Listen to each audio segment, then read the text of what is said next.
Kamala Harris is not demented. I mean, that's clear. She's not like figurehead Biden. She's a completely different form of evil. She's a completely different form of empty. I don't know that we've ever seen someone emptier than Kamala Harris get this close to the presidency. And here's what I mean by empty. This is a woman who has zero, not a single shred of any evidence that she has any moral governing base whatsoever. She's a woman of faith. Her faith has informed her entire life, which is why she stands against every single principle of the Christian faith, save none. There's not a tenet in the Christian faith that Kamala Harris supports. Abortion is murder. It's the taking of an innocent human life. Transing kids is to vandalize God's masterpiece. He called us his masterpiece. We are made in his image. In his image we're made. Male and female were made. Kamala Harris is happy to pretend otherwise. Kamala Harris will have herself poured into any container of a moral shape. Hey, I'm informed by my Christian faith. Pour me into a cross-shaped cup. Hey, I'm perfectly fine with an open Satanist working in the White House running our monkeypox. I'm sorry. Can we take that out in post? I screwed that up. It's mpox. Saying monkeypox. It can cause shame. And man, I apologize to the members of the monkeypox getting community. That is, sadly, men having sex with men on a consistent basis with random people. I apologize. Please stop that behavior. Anytime you step outside God's rules, you're going to have consequences. Please stop. So she's fine with an open Satanist working in the White House. There's not a tenet of the Christian faith that she follows. You shall not covet. Reparations is coveting. You shall not steal. She stole the DNC nomination from figurehead Biden. It was his. She stole it using blackmail. Gladly, God laughs at schemers like her. But what she said about our troops really reveals the pure, unmitigated emptiness of Kamala Harris compared with the absolutely active form of evil that comes out of the mouth of a body labeled Hillary Clinton. This is Hillary Clinton on MSNBC doing everything she can to encourage the press to get one more chance, one more assassination attempt against President Trump. And I don't understand why it's so difficult for the press to have a consistent narrative about how dangerous Trump is. The late, great journalist Harry Evans, one time said that, journalists should, really try to achieve objectivity. And by that, he said, I mean, they should cover the object. Well, the object in this case is Donald Trump. His demagoguery, his danger to our country and the world, and stick with it. Stick with it. The Trump campaign has released, I think it's 500 examples of sticking with it. Allowing Representative Dan Goldman to go on TV and say Trump needs to be eliminated. Eliminated. I guarantee if President Trump had said Hillary Clinton needs to be eliminated, well, we'd see the news cycle still running on that. Even if he said it 4 years ago, like he said, lock her up. Remember the outrage about that? Now that's active evil. That's Hillary shaming the press to be even more craven in their pursuit of just one more shot at Trump. Literally one more shot. Kamala Harris, on the other hand, is simply empty.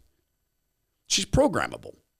She is a laugh bot with her charming and joyful laugh. Here she is during the staged, rigged debate. Rigged in concert with the moderators of ABC. There is not one member of the United States military who is in active duty in a combat zone in any war zone around the world the first time this century. What? But let's understand. Well, who are they? So where the f*** are we right now? Those are our troops in Syria. But they're so stupid. They're not in Syria. Hey, look, I know you think you're in Syria, but you're not in Syria.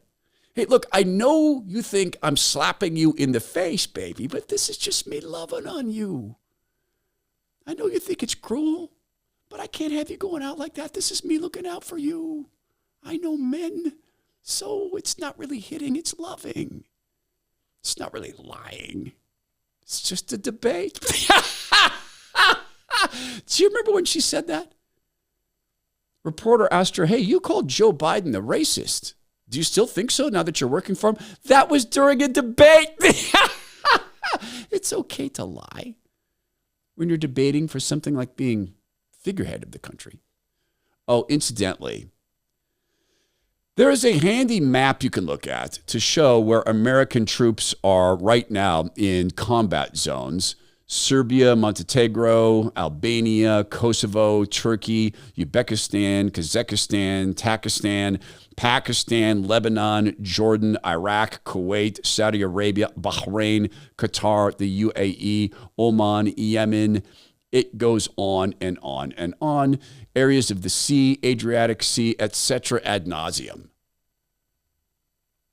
She says these things because there is nothing that matters to Kamala Harris in terms of any base faith, any base morals.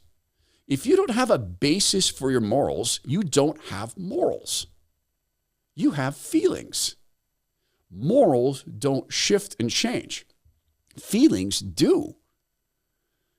The people who run Kamala Harris made the mistake of allowing her to do a local TV interview. And here's something to know about local TV or media people when they get an opportunity to interview someone like this. They know it's a one-time thing. They know it's out of convenience. In this case, this guy knew it was a testing of the waters, so he did something journalists used to do. He asked questions, and they're not even tough questions. When you go raise money for a venture capital firm or a nonprofit, and you go talk to donors or investors, they might say things like, how are you going to control costs?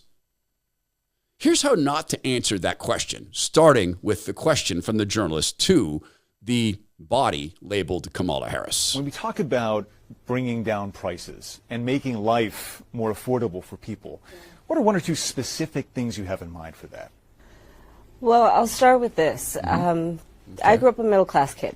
Yeah. My mother raised my sister and me. She worked very hard. It's good for her. Yeah. She was able to finally save up enough money to buy our first house when I was a teenager. Yeah, but she was a PhD. I grew up in a community of hardworking people. Berkeley, California. Construction workers and Berkeley. nurses and teachers. And Berkeley. I try to explain to some people Academics. who may not have had the same experience, but a lot of people will Both my relate to parents this. had PhDs. I grew up in a neighborhood of folks who were very proud of their lawn. Berkeley. Proud of their lawn. And I was raised to believe and to know that all people deserve dignity. See, but then the price. And that we as Americans have a beautiful character. But the price is that. We have ambitions and aspirations and dreams. Right, but if you could just. Everyone necessarily has access to the resources that can help them fuel those dreams and ambitions. The question that. So when I talk about building an opportunity economy, it is very much with the mind of investing in the ambitions and aspirations and the incredible work ethic of the American people and creating opportunity for people, for example, to start a small business. Oh. Like what? Create part of the government? Like, what would you call that? Like, Small Business Administration? Get like SBA loans that are, I could tell you right now, 8.75%? Like that? Try that anywhere. Raising money from venture capitalists or donors? What's your specific financial plan for this year one? I was raised a poor black child on the foothills of the Appalachians. Wait, you're a white dude. Hold on, let me finish. She's utterly empty. The interviewer asked her about the appeal of Donald John Trump. Here again is an empty vessel with absolutely no moral structure. What do you understand his appeal to be? And how do you speak to his voters? Or maybe people who just share his values but are open to something else? Based on experience and a lived experience. Yeah. No.